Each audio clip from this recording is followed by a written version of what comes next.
It's 5 o'clock in London. It's midday in New York, midnight in Hong Kong, at 4 a.m. in Sydney, 9 a.m. in San Francisco, and 10:30 night in Mumbai. Greetings, good morning, good afternoon, and good evening, depending on where you are in the world. My name is Patrick L. Young. The IPO-VID live stream, series 32, episode 5. That in the aggregate makes episode 191. Starts here. Feel the quality on the new EU consolidated tape, ladies and gentlemen, as the CTP, Euro CTP, add to mega brands like Data BP with data quality calibration to come from BMLL. Over at Euronext, well, it must be somewhat of a stress. There's only 5 days to go, and Euronext is now down to seeking only 50% plus one share in its tender for the Greek Stock Exchange. That's down from 100% or total control. Just a few weeks ago, they were seeking. Less good news for antitrust watchdog recipients of an investigation, DB1, and indeed NASDAQ. Surely this cannot be serious, ladies and gentlemen. Antitrust probing 25 years on, DB1 in the crosshairs, while NASDAQ rather unfairly accused, given the fact that Helsinki Exchange was then independent in 1999 and is now two owners later down the road. Forge Global has been sold. The private share platform is being sold to Charles Schwab in a $660 million deal. That's quite incredible, given the fact that only a few years ago, during the height of COVID and SPAC mania, $2 billion was the valuation of Forge Global at the time. Don't forget, ladies and gentlemen, this Friday is AFM Tech Day in association with Connemara. We're going to be going to the fabulous locale of Chicago. Exchange Invest, our daily newsletter, is delighted to support the AFM Tech Day 2025. It's hosted by the Association of Futures Markets on November the 14th. That's this Friday at the Union League Club of Chicago. I'm traveling tomorrow. The event's going to bring together lots of innovators and operators, and most importantly, after keynotes from Nairobi to Yerevan during the course of the past year and even further afield, I'm joining the Tech Day to chat with the OG of ETD, the man who invented financial futures, the man who invented carbon markets, and many other things besides, Professor Richard Sander. We're looking forward to that, and indeed we're hoping to bring that to you next week as our IPO-VID. Our guest today, ladies and gentlemen, is Jake Cousineau. The topic, face your financial fears. Jake Cousineau is inviting us to face your financial fears based on the wealth of information in his latest book. Jake is an author and educator from Los Angeles, California. He's launched personal finance programs at two schools, advocates for financial literacy legislation, and his years in the classroom inspired him to write his first commercially successful book, How to Adult Personal Finance for the Real World, which has sold over 50,000 copies. His new book, Face Your Financial Fears, was released on October the 7th, 2025, with the fabulous epithet, The Simple Guide to Fixing Your Relationship with Money. Jake, welcome to IPO-VID. Where in the world are you today? Patrick, how are you? I'm just outside of Los Angeles, California, more specifically in my office, like outside my classroom. Fantastic. Well, welcome to the show. It's great to have you coming to the West Coast. I'm in Valletta, Malta today, ladies and gentlemen. If you want to give us any questions or talk to us, don't forget, usual on droits via Facebook, LinkedIn, and YouTube. Just drop us a question. We'll happily put it to Jake as the show goes on. Don't forget to give us a little bit of love as well, ladies and gentlemen. That would be very, very welcome, as it helps the bots understand just how good the content is. So, Jake, tell me, how did you manage to get into being interested in money, investment, and indeed the fear of finance? Yeah, I fell into it sort of the hard way, and that was just being broke for so long. So I don't have any background in money. My family growing up didn't have any money, and I just sort of, just tripped through my early 20s, sort of stumbled along, and I was just broke for a long time. And so I lived abroad for a while. When I came back home, I started teaching. I've always been a teacher.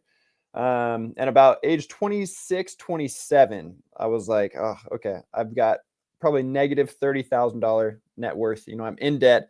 I've got to get this figured out. And so I started reading everything I could, read a couple books that really hit home, really resonated with me. And then being a teacher, this thought that kept coming up in my mind was like, why didn't I learn this? Why was I not taught this? And then being a teacher, I was like, well, hopefully I could correct this mistake. And I started a class at my own school. And so since then, I've been teaching it. And that experience, I realized the same questions sort of come up with both students and adults, and sort of the same sort of themes emerge. And so through that, the process of teaching, I wrote my first book. And then, I just released my second book, Face Your Financial Fears, October 7th. And so, I mean, tell me a little bit about your teaching. I mean, who are you teaching? What sort of age group? Yeah, so now primarily I teach both a middle school class, so like an 8th grade class. So those are like 13-year-olds. That's a really just intro, like real intro basics, learn about interest rates, investing, credit cards. And then I also teach high school seniors. So here in the States, those are like 17, 18-year-olds. So that's a much more advanced course. And so a lot of people think, oh, that's good. You're giving them the basics, but this is really like, they know the difference between passively managed index funds and actively managed mutual funds. They know Roth versus traditional accounts. They know how a 401k works. They know about amortization. So the goal is by the time they finish my course in high school, when they go to the real world, like they are ready for all those financial realities they're about to face. That's phenomenal altogether, and certainly a great leap forward compared to certainly any financial education I ever had when I was at school. So, I mean, how, as a matter of interest, has that been treated in terms of how does the schools board or the management of the schools that you're teaching in, how have they viewed it? They love it. I mean, everywhere I've gone, and I think this is really, if you're working in any sort of field like business with an idea, when I told people, I teach this class, they say, oh, wait, are you teaching personal finance, like financial literacy? And everybody across the board is like, thank goodness. Like this has been so long overdue. Everybody needs it. And most of the time, whoever I'm speaking to is like, yeah, I wish I had it because I still don't know it. Right. And so the school board, the administration has been super supportive. One of our values at our school is like, our theme is like world ready. And there's like no easier, like lower hanging fruit than financial literacy to say, like, yeah, this is world ready, right? So, because I've been in a lot of classrooms where I'm teaching them like, or learning, where I'm like, when am I going to, I'll never use this information. But with financial literacy, that never happens, right? So the school board administration, everybody's been very supportive. They've embraced, any sort of financial literacy that comes into the classroom. That's absolutely fabulous. And if you don't mind my asking, I mean, what do you teach when you're not teaching financial literacy? Sure. Yeah. So I've sort of been a jack of all trades, but master of none. So over the years, I teach English. I've always been teaching English. So that sort of marries like the writing side of my sort of interest with the financial side. But I've taught U.S. history. I've taught AP psychology. And so, the psychology side, that definitely plays out in my books. I talk about the emotional relationship that we have with money. And then I also teach economics. So depending on the year, sort of a mixed bag, but the reliable ones, I've always taught financial literacy and always taught English. Excellent. Oh, that's quite a fascinating portfolio to be teaching as you go along. It's really, really interesting. And so tell me, I mean, a little bit about this book. So what was the gestation of discussing Face Your Financial Fears? Yeah, so after my first book, it has been quite successful. It exceeded my expectations. And so the first book is called How to Adult, Personal Finance for the Real World. And so based on that title, you can assume it's sort of marketed towards younger adults, let's say people in their late teens, early 20s. And in my mind, I had this like very ambitious goal, like everybody's going to read this and, it's going to prepare them for all the things that they're going to face in adulthood. But almost all the reviews, I've gotten many reviews on Amazon. People reach out to me personally on Instagram or email. And most of the people who reach out, most of the people who have like the kindest, most glowing reviews are people in their 30s, 40s, 50s, right? So even though my book is really marketed, or at least in my mind, originally planned for younger people, I realized, nobody has this education. Like every adult I talk to, if they're in their 40s and I say, I teach personal finance, the response is like, oh yeah, they need to teach it these days. But I can just kind of tell. It's like, oh, you don't really know it either. And because whenever people even offer me suggestions, they'll say, yeah, I used to have a class for balancing a checkbook. Like kids need that. I'm like, that's not personal finance. Like most people don't, like the financial literacy worldwide is so low that, people don't really understand what an actual financial literacy course teaches. And so one of the things I realized, I think the age I've come up with is about 35. If you get to age 35, you go from this feeling of, all right, I need to learn this. I need to prepare for retirement. I need to get my budget under control. I need to attack my debt, whatever it might be. By age 35, there's this weird guilt and this weird shame that sort of pervades people's mind. And now they're so sort of embarrassed about it because there's this false perception that everybody around you knows what they're doing with money, right? Everybody thinks, everybody knows what they're doing, but I'm the outlier and I don't know what I'm doing. And that's just false. Like, just time and time again, I can't tell you the number of people I've worked with where they feel so bad. We'll get on a Zoom and they'll cry. They're like, I've been putting this off for so long. Like, I've just had this mountain of concern weighing over me. So after meeting with so many people, I was like, I need to write a book that's actually, now I've got that first one that hopefully is proactively, solving your problems, or like you would just avoid the problems. Now I need the book for the people who are already, maybe they've already made some missteps, maybe they're in debt and they just don't know how to get out, right? And typically people have such a misunderstanding of money that whatever situation they're in is way worse in their mind than it actually is in reality. So the second book really deals with these emotions, trying to help people understand, like, nobody knows what they're doing, like, for the most part, right? 30% of people worldwide are financially illiterate. So you shouldn't feel bad about it. And the worst thing you could do is just ignore it, right? So I wanted to provide emotional comfort to be like, you got this, but also the second half of the book is tangible steps. Like, here's what you need to do to start building wealth and get yourself, on a positive trajectory. That's very interesting. And actually, I mean, if I may, I'm curious, you give a statistic there saying that you thought 30% of the world were financially literate. I actually think that might be optimistic. Yeah, so the statistic actually in my book is 33%, a survey conducted by Standard & Poor's. And I'll be honest, right. I do think it's lower. And I also wonder what they mean by financially literate. Again, because I think the bar is just so low for, again, when people talk to me like, oh, you teach high school seniors, that's great. Teach them, put $2 away, stuff some money, don't get Starbucks. And I'm like, that's what you think financial literacy is? Like, that is not financial literacy. That is not how wealth is built.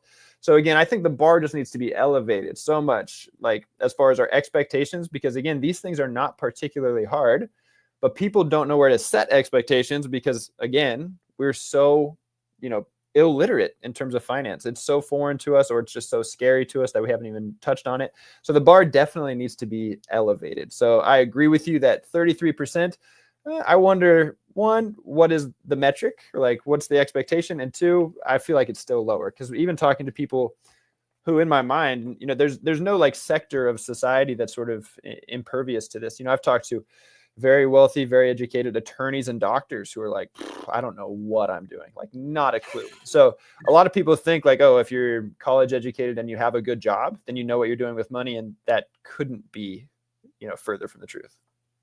Yeah, I'd have to agree with you there. I mean, I spent a number of years living in Monaco, and you think, well, Monaco's where all the super wealthy live. And it was actually genuinely quite scary meeting these guys who literally spent 50 years working in some industrial manufacturing or service business. And what they understood was that business and how to sell loads of it. But now they'd retired with all of this pocket of money. They really had no idea what they were doing with it. And it was quite incredible to see. And if that's the case of genuine 1%ers in the world's wealth, well, it only reserves the fact that the other 99% clearly aren't doing so well in terms of their financial literacy, one would presume. Correct. Yeah. I actually have an anecdote in my new book. At my previous school, I had one of the parents reach out to me, and I knew that this parent was a very respected, like, CEO. They had very big business. They're very wealthy. In my mind, I'm like, just endless business acumen. And so when he wanted to speak with me, I thought he was going to, question my teaching, maybe say, what you're teaching is not advanced enough. And he came in and basically said, like, what's an index fund? Like, how do I invest? And I was just sort of shocked. I'm like, wait, what? Because again, even though I write about it in my books, I'm victim too of this perception of others, everybody being more well-versed, everybody being more competent than I am. And so in my mind, I was like, this is a titan of industry. But he was very, like, frank and very vulnerable. And I respect it so much. He's like, yeah, I don't know what I'm doing. He's like, I can close a deal. I can make money. Like, yeah, I can do that. But as far as managing my money and having my assets grow and, not being eaten up by liabilities, he just, came in with total humility. And it just sort of really, changed my own perspective. I was like, oh man, I really thought you must have it really figured out. And it's always sort of shocking. I talk about this in my book as well. It's sort of the imposter syndrome of when people are asking you for advice and you're like, am I the source of knowledge at this point. But again, in this world where people are so uninformed, like it's very common. I'll meet people in my mind who are, infallible pillars of wisdom, and then they ask me a very basic question about finance. I'm like, oh, you are just another one. Like, we're all just another bozo on the bus here. Yeah, it's quite incredible. So walk us through your book. I mean, walk us through the clear tenets, because I mean, I think that the bit that came away for me was the fact that, as you said, essentially, pretty much everybody is bad with money. I mean, that's a pretty jarring opening thought, but quite true. Yeah. So it's sort of the format is the first half goes through sort of myths around money, like things we don't understand, or just misperceptions we have. Like, for example, the examples, I always have a lot of personal anecdotes. I try to keep it light. I try to keep it sort of entertaining. When I was younger, I thought if you want to be a millionaire, you have to save $1 million. I truly thought, I didn't understand investing, had no idea how it works. I'm like, if I want to be a millionaire, I need to save, $25,000 a year for 40 years or whatever it is. And because I had no idea how powerful compound interest is, right? But if you have that mindset that I have, if you want $1 million, you have to save $1 million. It's so easy to just give up, right? It's so tempting. Like, well, my efforts are futile. Like, there's no way I could ever accomplish this. And not realizing, oh, if I save, $200 a month starting at age 20, like, I'll be a millionaire just by investing in, straight up index funds if I can return 10%. Or you don't realize, oh, $400 a month over 30 years, like, oh, my retirement's actually pretty good. Like, so that's a simple example of, because we have this misunderstanding, we don't know how wealth is built, we see our dreams as sort of unachievable. So why even try, right? And another example, we don't understand how punitive interest rates are. We don't understand like how crippling high interest debt can be in building wealth. And so when you're sort of throwing money at debt, constantly throwing money at debt, so much is eaten up by interest. So you might be paying $500 per month, but you're only getting $350 in value, right? Because $150 is being eaten up by interest. If you've been in this cycle for 5 to 10 years, again, you're thinking, my money does not go anywhere. Like, why would I care about personal finance when my money doesn't go anywhere? Not realizing once you get out of debt, if you can get on the other side of zero, again, now you're getting more money for your value. You could invest $500, but you're actually getting $550 back, over a longer period of time. So I want to address all of those sort of myths and misperceptions. Another one's like social media, like the idea of like, oh, a wealthy person, they've got a huge house and they've got, a Mercedes and 2 Teslas. Like, when I see that stuff now, I'm always like, that's a lot of opportunity cost. Like, that's that is, between those 3 cars, like, that's probably close to $500,000, if you were to invest that money for your retirement. So again, people, they just have the wrong perception of wealth. Building wealth is actually quite boring. It's quite slow. It's just like monthly dedication. But again, because people don't understand this, it sort of incentivizes them not to care. It becomes sort of tempting to be like, all right, I can't do it anyway. So, why even try? Yeah, and also that whole social media thing where people are going, look at me, I've got a Lamborghini and this mega house and everything like that. And yet, as you say, that kind of flies in the face of an awful lot of people who are genuinely investing their money and making money. I mean, yes, there are those who have Lamborghinis, but it's usually because the opportunity cost of Lamborghini is essentially chump change to them, about the same as you or I having a daily Starbucks. Precisely, yeah. So I mean, cars is like the number one thing I rail against, right? If you really want to save money, like, don't buy a car you can't afford. And people will interpret that as like, you should never buy an expensive car. And I'm saying, no, but those people, exactly like you said, those people who have maybe a Lamborghini or, the Ferrari, like, they've probably achieved a level of success or a level of wealth where that doesn't even come up on the radar, right? They don't even have to do a cost and benefit analysis. It's like, yeah, I can afford this because probably on the back end, I'm making that much in investments over 2 or 3 years. Like, I'm going to pay this car off quickly. But if anybody's in a position where they're trying to build their wealth and they have to be sort of financially disciplined, don't buy an expensive car, especially in the United States. The United States, it's absurd how much money people spend on cars. Yeah. Well, there you go. And speaking as someone who's a part-time race car commentator, I totally get the message, which is anathema to half of my tribe, I think, because it is such a lost opportunity cost. And with the exception of perhaps some people who've got the joy of having some form of tax write-off, other than that, it is just really sunk money at all points in time. And I mean, it's interesting. You talk about, your book is Face Your Financial Fears, and you've got the subtitle, The Simple Guide to Fixing Your Relationship with Money. And definitely, I mean, without wanting to go overly West Coast woo-woo, there is a very weird relationship between the human psyche and money.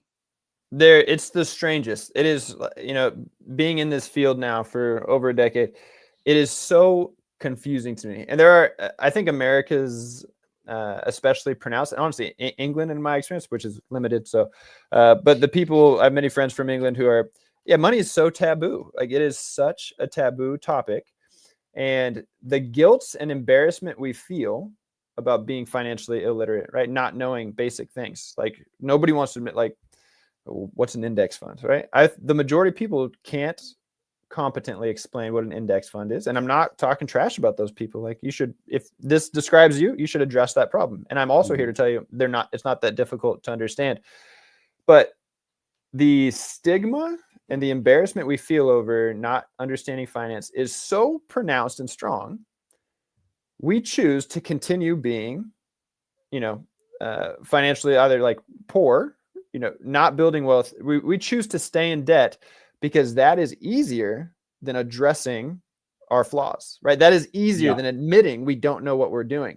So I've talked about this in my book. Like, I'm a recovering alcoholic. I've been sober for 8 years. And that phenomenon of admitting I'm an alcoholic is so similar to the people who, it's scary. Like, people just don't want to admit it. But I'm also here to tell you, when I finally did admit it, both being, financially illiterate and also having an alcohol addiction, once I finally got that out there, like, everything became easier. It's like, oh, there's resources. There's other people who also feel this way. But money hasn't turned the corner yet. It is so weird. Money is the one, like, I think it's the largest blind spot in almost every society I've experienced, where people don't want to talk about their problems with it. It is either too embarrassing, too taboo.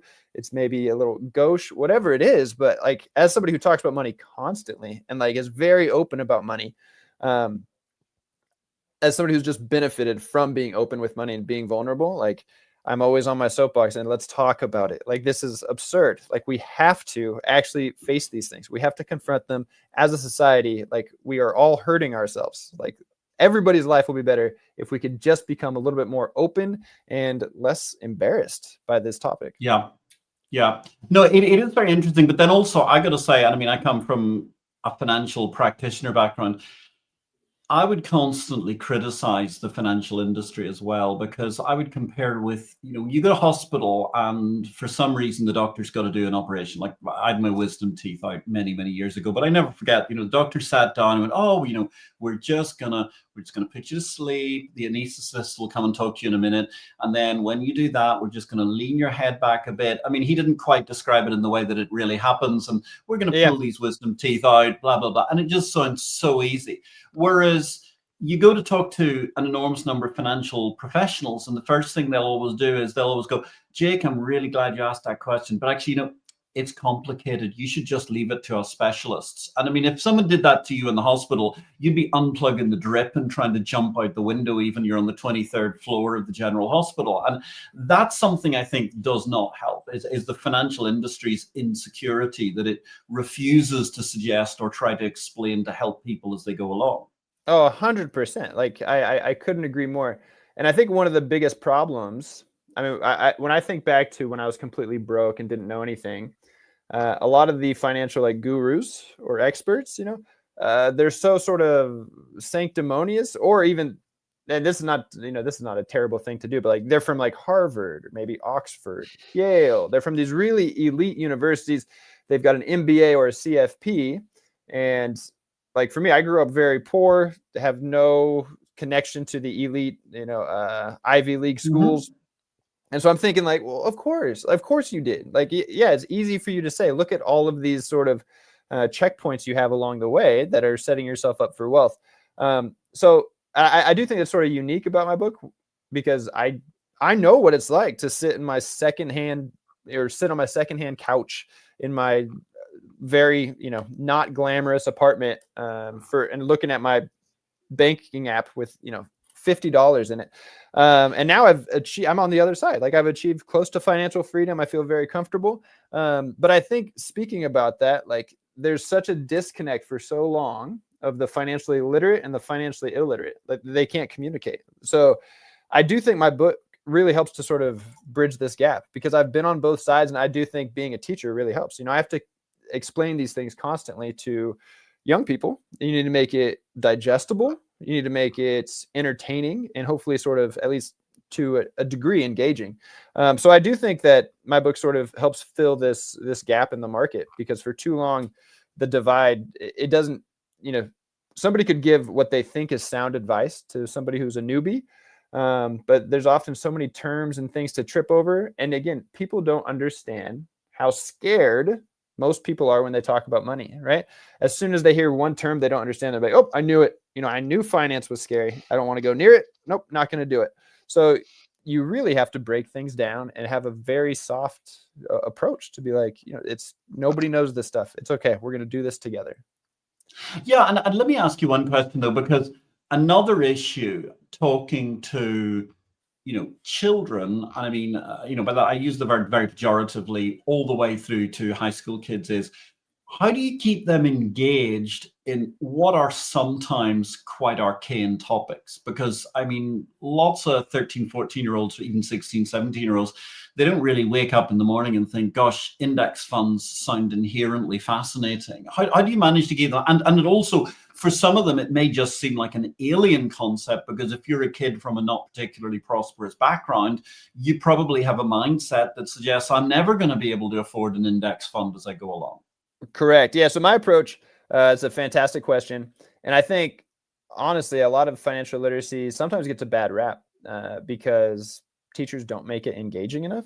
But I think really like the most effective sort of approach I've had, you have to balance it between sort of the extremes of the reality of the current world, right? Like how difficult life can be, just with basic statistics of the people in debt, the people who don't have $500 in savings, the people who have nothing saved for retirement, anything like that, to sort of scare them. You don't want to absolutely terrify them, but to show them like, hey, this is real. But then you balance it with the other side of actually how achievable it is to become a millionaire, let's say. And again, if you're speaking to 18-year-olds, I could be like, do you think you could afford $200 a month? $200 a month, do you think you could do that, up until like retirement age? Because if you can do that, that'll be worth $1 million. And kids are like, wait, what? And especially if you show them, $200 a month. All right, you put in $70,000, but you're taking out $1 million. And then that's when the kids are like, whoa, say that again. Say that. They're like, yeah, you put in $70,000 and you can take out $1 million. I don't know if those are the exact numbers, but you get the point, right? And so then they're like, oh, okay. So actually, and then they're like, wait, so that's $200. What happens if I put in $400? And then you show them like, oh, that'll be 5 million or whatever it is. And then they're like, okay, now I'm excited. Now I can actually see like, yeah, I could do that. So you can't just look at the long-term things. You have to be like, what are the actionable steps today? You have to be able to connect like your current behavior with the long-term results, right? A per month basis is a very good way to do that. So you definitely do have to keep it engaging. You have to both excite them and also let them know, hey, this is no joke. You need to take this seriously. That's very good. I mean, I think that's very commendable and a great way to approach it, because it's very difficult also to manage expectations, because I think particularly amongst the more, let's say, idealistic or perhaps testosterone laden, there can be a great deal of difficulty with appreciating risk and understanding those sorts of factors. And therefore, there can be a huge mentality of let's put all our money on black and carry on from there, which is obviously something that you've got to try and help all the students appreciate the nature of risk. Yes, absolutely. I mean, I think, just getting them to understand, and this is not just with students, like investing should be pretty boring. It shouldn't be, and it looks like the easiest comparison, it looks like paying your rent every month. That's truly what wealth building looks like, right? If you can have a dedicated behavior of just putting money into an index fund, right? Just being able to consistently make those investments. Like that's how you build wealth. And it's pretty boring. And honestly, until you get until about, for me, like year 7, year 8, and you actually like look back, you're like, whoa, okay. I put in 50,000, but now I have 75,000. Like this is actually growing pretty quickly. Unfortunately, you don't get to see that yield. You don't get to harvest those fruits until, 5 to 10 years. And so it's really hard for a lot of people who are, especially in today's world where you just seek instant gratification, to get to that point. But then I'm sure you can relate to this. You look back now, I look back on my investments like 10 years ago. I'm like, wow, like I've actually amassed quite a bit of money and it hasn't been that hard. It's just been consistency, right? Just consistent investments each month. But yeah, so it is sometimes hard to dissuade students from like, well, I could invest it all in this crypto or invest it all in this single stock, and let them know like it can be boring. Like it could be more reliable than you think, but you have to be willing to put in the time, and it's not going to be super exciting. Yeah, I think that's a very, very good point altogether. And I'm going to let you have a little rest and catch up, have a glass of water for a second, Jake. I'm here with Jake Cousineau. We're facing our financial fears, which is all about his very exciting new book that has just launched, his second book, which is part of his efforts to try and help the world better understand financial literacy. People who could do with a little bit of exercise and understanding of financial literacy could include the UK government, frankly, ladies and gentlemen. The UK's new exit tax says it all. Desperation dressed up as policy. Here's this week's short video. Meanwhile, in Big World, the simply inept UK government remains an even worse mix of haphazard idiocy working at the expense of economic logic. The latest attempts to balance the UK budget, which has been bloated by unaffordable payola to the trades union backing the Labour Party, apparently involves the UK Chancellor Rachel Reeves looking to break manifesto promises on income tax with rises there and a whole new seam of government imports. Most disastrously stupid amongst the latest round of desperate proposals are plans to impose a 20% exit tax on those seeking to take their wealth and expertise overseas from the UK.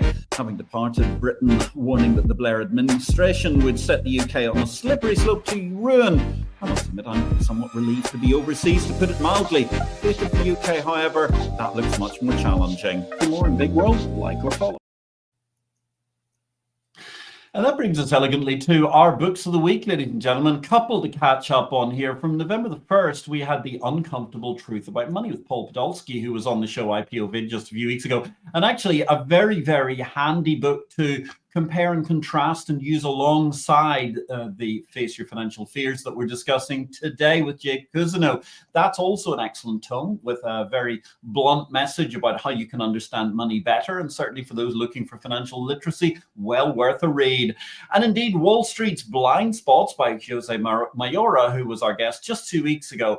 Another excellent read for those of you who are trying to polish up your investment skills and better understand how the world of investment works. Those are two of our latest books of the week, and you can catch the latest book of the week will be in Exchange Invest Macro Weekend Edition, which is entirely free, and that's available on a Saturday. You can sign up to that via exchangeinvest.com. And don't forget, of course, if you want to subscribe to all the news about the world of the bourse business, then Exchange Invest is the place to be Monday through Friday. $499 per user year if you want to be as well informed as the leaders in the world bourse business.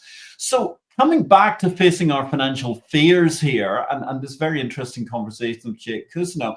I mean, Jake, it is intriguing because the relationship element of money seems to me to be something that people really do have. I mean, good grief, there are a bad enough number of divorces in the United States of America, but the sheer number of bad relations that are going on or bad romances that are taking place with money seem to be almost endless. It's true. Yeah. I mean, like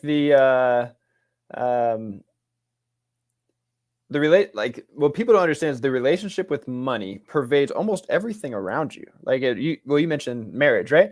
I don't know the exact statistic, but this is the majority of disagreements, fights are some way related to money, right? And especially if you think about even the way people are raised, right? What are your ideas of money? Are you a saver? Are you a spender? Do you invest? Do you not invest? What do you consider a frivolous amount of money? What, all these things have to be discussed with a partner.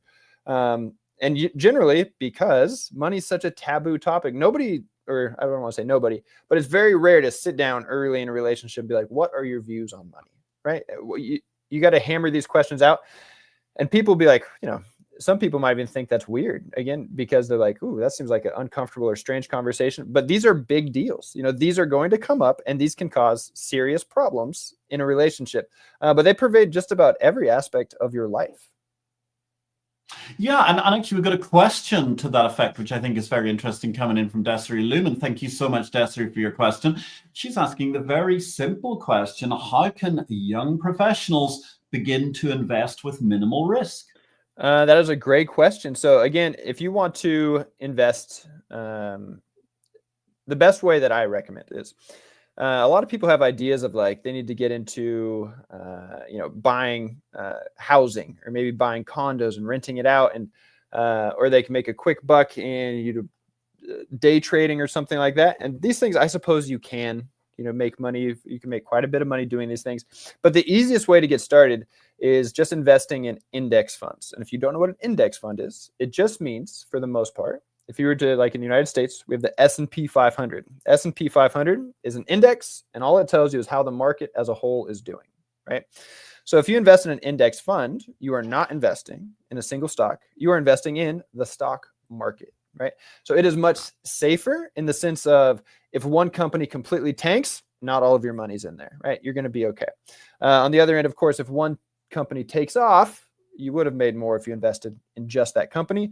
But an index fund really keeps you diversified. On average, it returns about 10% per year. And especially if you're young, that's a great return. Like, that is a great return. If you can get 10%, you're going to double your money about every 7 to 8 years, whatever you put in there. So other great thing about it, it's not a, you could put in whatever amount you want. You could start with $100 a month, $50 a month, $200 a month, whatever you can afford. But starting that way is like the easiest and sort of cheapest way to build wealth. If you want to buy property, you have to have a down payment. You got to pay for taxes, insurance. There's just like so many costs. And again, that's unfortunately what a lot of people think of building wealth is. But the easiest way is just a low cost index fund. And if you want to know more about that, I've got videos online. My books both explain it. But the short answer, low cost index funds, keeps you boring, but also keeps you diversified, and it's a reliable investment. Great answer. Thank you very much for the question, Desiree. Thank you, Jake. Tell me one thing, Jake. I mean, when you've been writing your 2 books to date now, is there one particular thing that completely surprises you about people's relationship with money, or indeed how people go about investing? I think, again, the biggest thing that surprises me is, even with adults, I could be talking to an adult, sitting with them, and I'll be like, all right, today we're going to talk about your budget, or maybe talk about some strategies. And I'll say, like, for us, we have the 401k. So for international lists, it's just a retirement account. And in that retirement account, you're probably going to invest in the stock market. But I'll ask grown adults, 40-year-old people, 50-year-old people, say, do you know how a 401k works? And they'll say, yes. They will lie to me in the face, and they'll say, go ahead and explain it to me. And they can't do it. And I'm not saying that to make fun of them. Like, people don't know. You should not feel bad about that. I highlight that because they will sit down with me. They will seek my counsel, knowing I understand these things. They'll take the brave step of, like, I'm going to meet with Jake. And then when they're face to face with me, the guilt over money and the embarrassment is so strong, they won't ask the question that they came to ask. So I think that, for me, is the most surprising. People do not want to admit this, even when the format of our conversation, the existence of our conversation, the fact that you've come to me to ask for advice, implies that you don't know what you're doing with money, or you're not as competent as you should be. And they will still remain sort of silent or deflect because of the shame. So in short, the amount of shame and guilt people feel is incredible. Like, so if you are one of these people, don't feel like some weird outlier. Like, you are one of many. So there are so many people that feel the exact same way. Yes, it's quite incredible how the great mass of people all feel that fear. And they also, as you say, there's such an element of envy, where people are convinced that the guy next door is doing better just because he's got a brand new Chevrolet Corvette or something, which, to all intents and purposes, no one can tell how much money he's got, because if he's leased the thing, it means he doesn't actually have a cent in the bank. He probably has a massive credit card debt, for all we know. Correct. Yeah. The things that we consider symbols of wealth, for the most part, are just markers of liability. Yeah, that's a great way to put it. That's a really, really great way to put it, because it is just a marker of liability, so much of this stuff, if you're not careful. And people delude themselves that they're making investments in particular things, when all they've really got is something that is a very much money atrophying instrument, as opposed to the cost of upkeeping your shares or your index fund or whatever is pretty simple. So, I mean, when you're teaching, financial literacy and so on, do you have a methodology or a basis of benchmarks, say, at which people should start thinking beyond just having index funds and getting themselves into, say, individual shares? Or how do you think about that when you're teaching? Yeah, so I try to balance that. And of course, my goal is with my students, is really set them up to hopefully avoid the mistakes that so many of us have made, right? Like I've made every mistake you can think of. So I want to get them to avoid that. But really, I want to get them to a point of the new book is more like getting out of debt and, get on the right trajectory. And I really feel that if you can sort of get people, and again, it takes, 5 to 10 years of sort of consistent investments or determined behavior, controlling your spending, getting out of debt, whatever it is. But once you get on the path, I think confidence plays such a huge role in any objective you're trying to achieve. With my students, I say confidence is always so much more important than your intellectual proclivities or how perceptive you are. Is, do you feel confident in what you're doing? And after you get, let's say 5 to 10, if you can see your wealth sort of start to tick up and you're like, woo, okay, there is an actual relationship between my actions and my financial health. Once you can get to that point, I think the time it takes to achieve that, and then you get to your point, Patrick, of, all right, maybe I could diversify a little bit. Maybe I can buy maybe some property or maybe some individual stocks. All right, I've already got a bunch of money in index funds, right? I've got this sort of safe, diversified investment. Maybe I could take a little bigger swing with an individual stock. Like I like blue chippers, if I'm being honest. I don't want to throw it into a penny stock or something. But I think by the time you start to build your wealth and you are, fixing your relationship with money, to be honest, that's sort of the subtitle of my book. Once you get to that point, which takes time, you're going to have the confidence to actually understand other options, other investments that are available to you.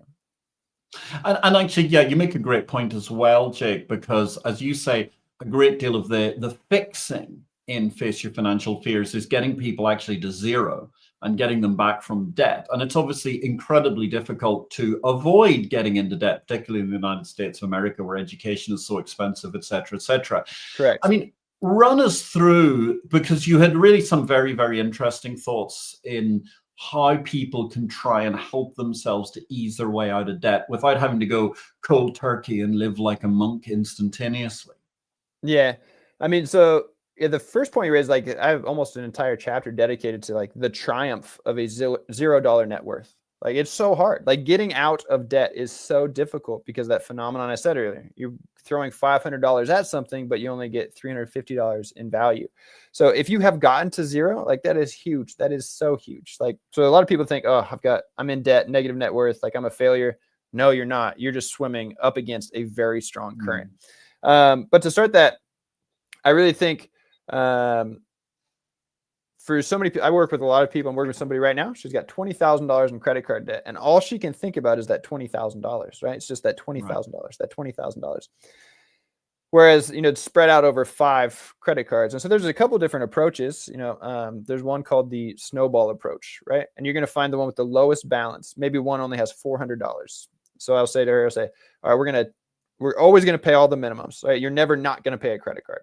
So you're going to pay the minimum on all of them, but any extra money you have, maybe you don't go out to that restaurant that extra time a week. Maybe you get rid of one of the streaming services you don't even use, right? Even if it's only $50, you're just going to attack this credit card with any extra money you have. So you're paying the minimum on all, except for that one $400 balance. You're going to throw as much as you can. Now, very quickly, you're going to knock that one out, right? So now you're down to 4 credit cards. And so all that money you were putting towards that credit card, let's say the $400 or $300 you were able to afford, you're going to add it to the next lowest balance, right? The thing about this is, like, I think a lot of people know about this strategy, but psychologically, it gets you to focus on something that is far more attainable. Like, I could pay off $400. If you're only thinking of $20,000, again, you're going to lack the confidence you need to actually approach this. So you're going to be like, how am I going to do this? And the same is with investing. If you want $1 million, don't look at $1 million. Like, that's a really hard thing to be like, how am I going to get $1 million? But if you could say, can I do $300 a month? Like, ooh, that is something I can actually do. And debt sort of works the same way. You have to ask, what can I do this month, right? Finance is built around the month. You pay your bills monthly.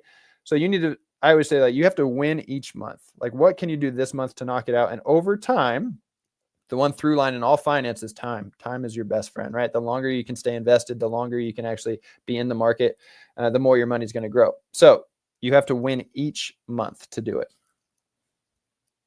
Yes, you got to win each month, and you've got to just gradually work your way forward. And I think you're quite right. Trying to find small goals that can break off the debt. At least people think, oh, I've paid off one card, let me try then on another, et cetera, definitely gives people a sense of advancement. And it's obviously also very difficult for a lot of people because they do end up with a swinging amount of debt from being students in the United States of America, which makes life particularly challenging as well, even though the repayment for that is somewhat different. Correct. Yeah. I mean, the student debt, my first book really focused on the student debt.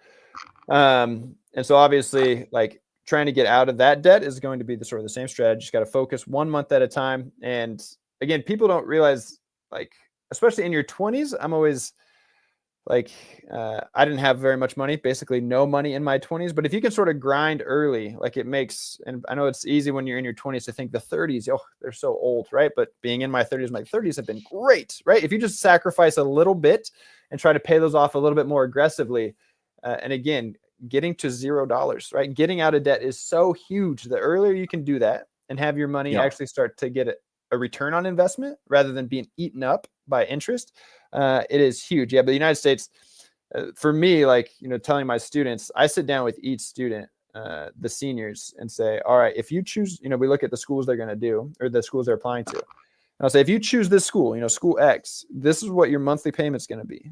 And so if you break it down into monthly payments, again, that's tangible for kids. If you tell them $100,000, that means nothing. Like, okay, $100,000. But if you see it, hey, every month you're going to have to pay this much every month for 10 years. They're like, wait, what? $1,000 a month for 10 years? Or, it could be even higher. So on that end, the student debt, I'm really trying to persuade them to do more affordable options. And there are more affordable options.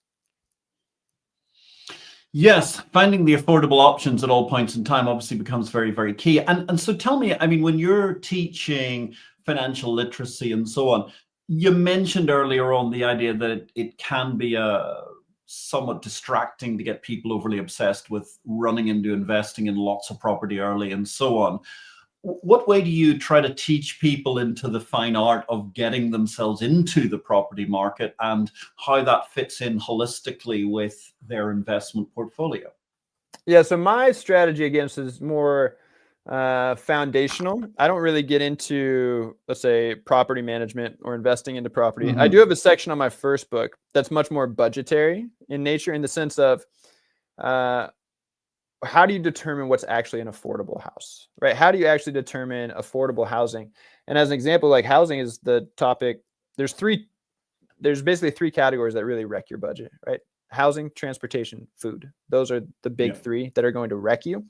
And so, in the United States, basically, of your take-home monthly pay, you do not want your rent to exceed 40%. Ideally, it'd be less than 30%. But of course, in today's world, it's very hard to find housing in general. So my approach more focuses on, like, how do you find affordable housing, or even the home buying process, how much you should put down. But no, so I don't have real strategies I don't go into, actually buying properties and renting them out. It's much more of, like, how do you know when your housing is wrecking your budget, and how do you know when it's like, oh, okay, if it's only 25%, now you're in a position to build wealth. If you're paying 50-60% of your paycheck to housing, it's going to make it very difficult to reach your goals, get out of debt, build wealth, whatever your financial goals are. No, I get it. I totally understand. And I mean, look, that's a very, very reasonable approach to try and teach people, because I think the other thing is that an awful lot of people try to teach financial literacy as something that should involve being very, very regimented. Whereas I think one of the key factors is you do have to be flexible about how people go forward. That's correct. Yeah. Personal finance is not, another misperception is it's just like austerity measures, right? So I have to clip coupons. I can't have fun. I can't do this. I can't do this. And that's not true. Like, it's just, if you can get your money going to the right areas, especially if you start young. Let's do a simple example. If you're used to paying $400 a month for your car payment, every month you're paying $400, and then you're reaching the end of your loan, right? So you no longer have that $400 a month, right? You no longer have that $400 a month payment. A lot of people just simply say, "Ooh, okay, I'm going to spend that money elsewhere." But if you're already used to, it's already a habit for you not to have that $400. If you could just put that in the right place, that could be your retirement. Yeah. Truly, just that $400. Like that's it. That's the only thing you have to do. Of course, you need to be financially, minded, not austerity measures, but you can't just buy everything you want. But that $400 a month, if you start doing that at age 25, like that's your retirement. Like you just did it. Like that could turn into a retirement balance. But people, they have the misperception of, oh no, I can't do anything fun. I can't have anything nice. And that's not true, right? If you have those things sort of automated, either attacking your debt and investing, the rest of your money is just fun money, right? Like if you have your goals already taken care of, already automated, and you are not getting yourself into debt, like a good budget actually, gives you liberation. It gives you a lot of freedom. Yeah, I think that's a very, very good point. And in fact, I think that's such a superbly good point that as we reach a point of liberation and freedom in our budget, it's time to ask you the question we ask all our guests at this stage in the show. So, Jake Cousineau, where do you think the capital market revolution goes next? Yeah, I think it has to go. But I think it's we've backed ourselves into a corner here of, over the past, I'd say 10 years, like as an example, I think like getting therapy, right? Getting therapy has become much more common.